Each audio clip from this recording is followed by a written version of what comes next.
Deep in the shadows, I know it's hard to put one foot in front of the other.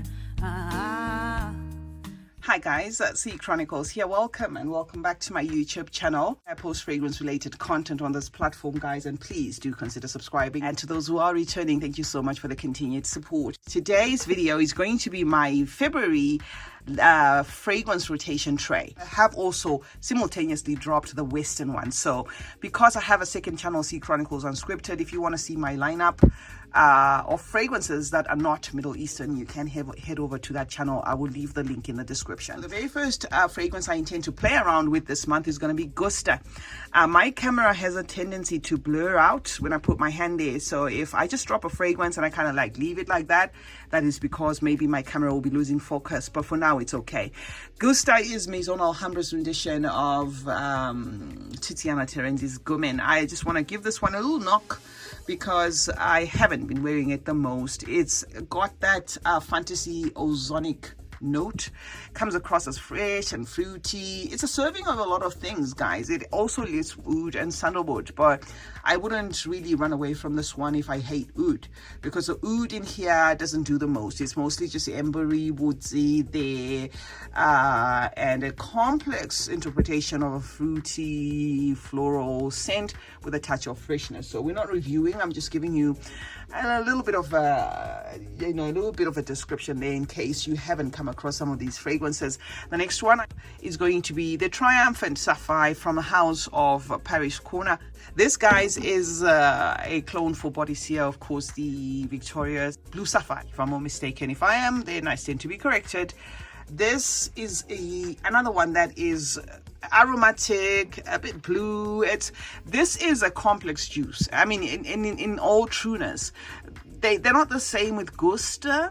But if I'm to talk about, say, classing fragrances according to complexity, this and Gusta may fall under the same umbrella. There is an aromatic twist to this that will make it feel a bit aquatic, kind of tease you almost as a blue fragrance, but it's not blue. So there's a fantasy note in this as well, guys, but it's beautiful fragrance overall. I haven't given you a review of this, so my wearing it consistently in the month of Feb is gonna make me really process it.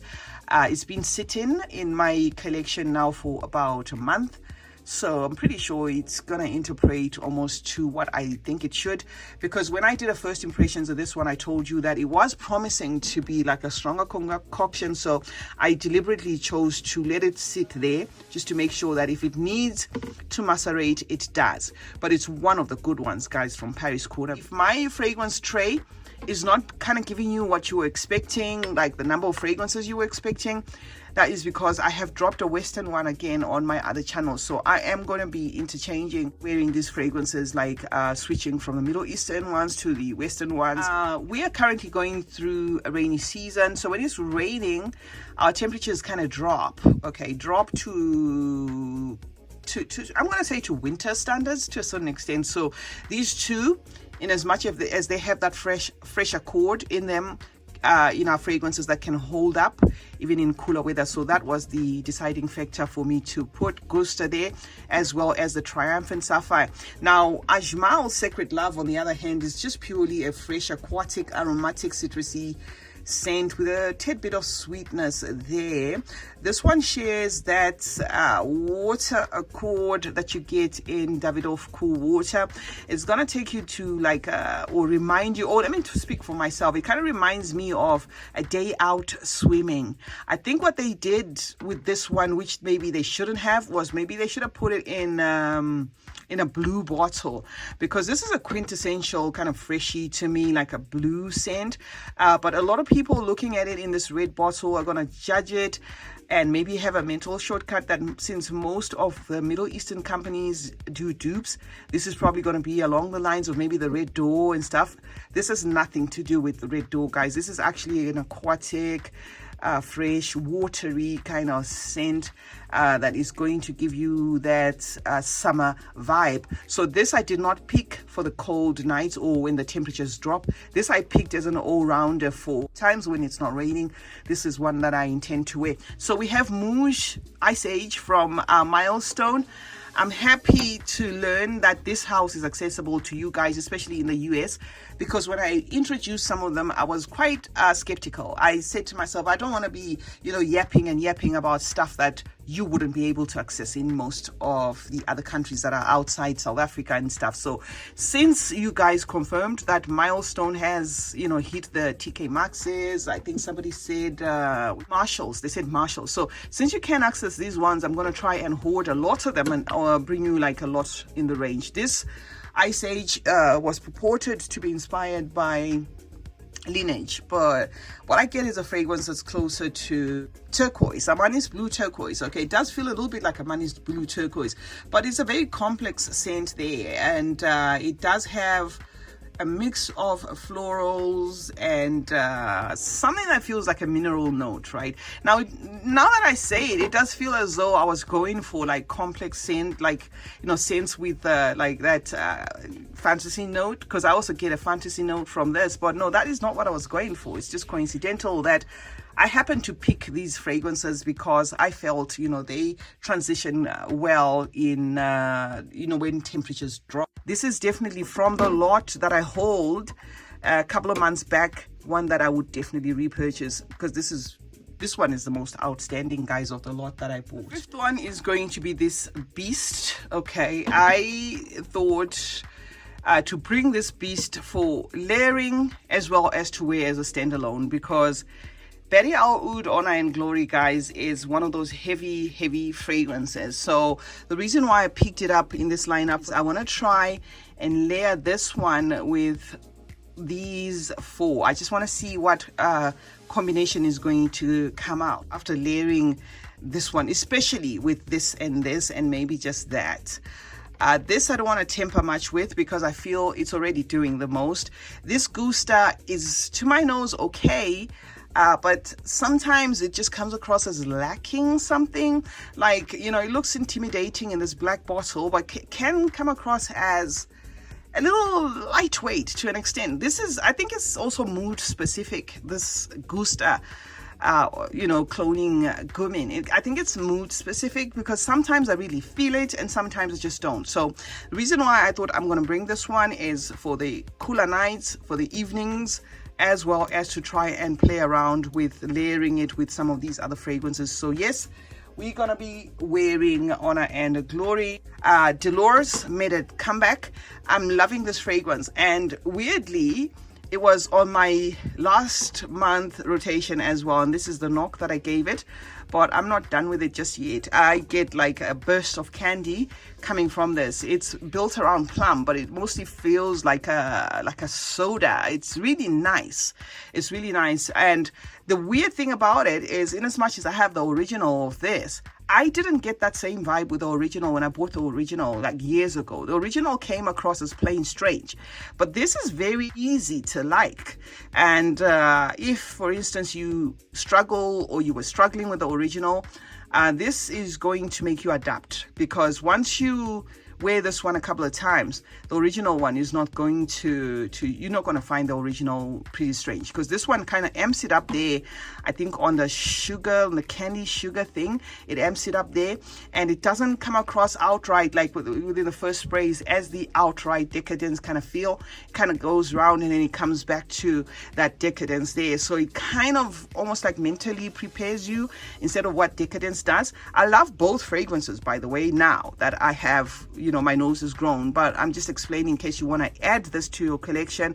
And also remember, it's been discontinued. The real thing has been discontinued, so this is not far off from the original, so you may as well pick yourself that one. And I often get questions about where to get fragrances like Delores and stuff. Try eBay, guys. eBay, especially if you can find a seller that can ship to you, is one of the sites there that does sell a lot of Middle Eastern fragrances and will surprise you. So the next one I'm going to wear, guys, is my Imperial by AMIR, the Club de Nuit. Okay, I'm loving this one. It's of course a clone for Delina's exclusive, and what can I say that hasn't been said about this one? So this is going to be an easy one that transitions from even hot to to cool weather, even very cold weather. So this I have no problems with. This I have no problems. They can hold their own. If anything, when it gets really hot, these two can be a bit challenging or a bit stuffy. I think because we're experiencing that that temperature drop because of the rainy season, this is definitely one that I want to play around with in the month of Feb. And then we've got this one. This one kind of smells like So Scandal, not Scandal by Night. Why I know that is when I bought Maison Alhambra's So Candid, it kind of smells like this. So I think it is just one of those things that Lattafa does where their subsidiaries will rebottle and rebottle and rebottle, but when you buy it, you kind of find that it's almost within the same vein with what you already have. So that was one thing that actually made me a little bit less interested in this, but I'm going to wear it. It's an enjoyable fragrance built around like a bubblegum note, something along them lines, creamy accords. I think it's got the note of milk as well as a separate note. So because I wore it just 2 days and then I left it, I think it's time to kind of give it a little bit of attention there and then make a decision. If I don't like it, or it turns out that after really concentrating on it, I don't like it, then I may have to push it to the declutter pile. But I like it. I think I like it for now. It's just I can't speak much because it's still full. This is another gorgeous fragrance, guys. Don't sleep on AMIR's vibrant spicy tobacco. Don't let the bottle intimidate you. It looks dark. It is built around woods. It's got leather. I think it's got a little bit of oud, but a very enjoyable, even creamy type of fragrance is what you're going to get from this. It's got like a not creamy as in like the KAJA Fasan Unlimited Edition, that type of creamy. It's got like a sandalwood creaminess there that is very prominent. So it makes it less of the tobacco, to an extent that, putting the word tobacco there can make it a little bit confusing. It makes it less about the tobacco and the leather and more about like a woodsy creaminess there, together with like a sweetness and spices, and it's warm and it's embery. I love this one, guys. Love, love, love. And then the last one that made it, or that's gonna get my attention for the month of Feb, is gonna be this one. Now this KAJA is a beast, okay? When I introduced it to you, I told you it's similar to Masa. It is absolutely similar to Masa. But this, with Masa, I'm not sure. I think this one lasts a little longer. It could be just that maybe because it's caged like this or it's packaged like this, I kind of have a little bit of some bias. If you already have Masa, you don't need this one. But if you haven't got Masa and you don't mind the appearance of this one, then go for KAJA, because this thing lasts for days. For days. You've got to love the DNA because it just lasts for days. So that's my tray, guys. When it comes to the fragrances that I intend to play around with in the month of February from my Middle Eastern lineup, we'll probably have new ones, but they are going to have to be for the month of March because I'm still waiting on my parcel. There's been a delay and I still haven't hauled anything for the month of Feb, but it's definitely coming anytime this week. So anyway, I thought to drop the tray because it was pointless for me to wait and then show you the other ones. I'm just going to do like unbox a haul for you instead of including any of them in the lineup, and then work with these ones for the month of February. C Chronicles is my name. Thank you so much for joining me today. Please do check out my other channel, C Chronicles Unscripted. I have dropped a tray there that contains the Western fragrances that I'm going to play around with for the month of Feb.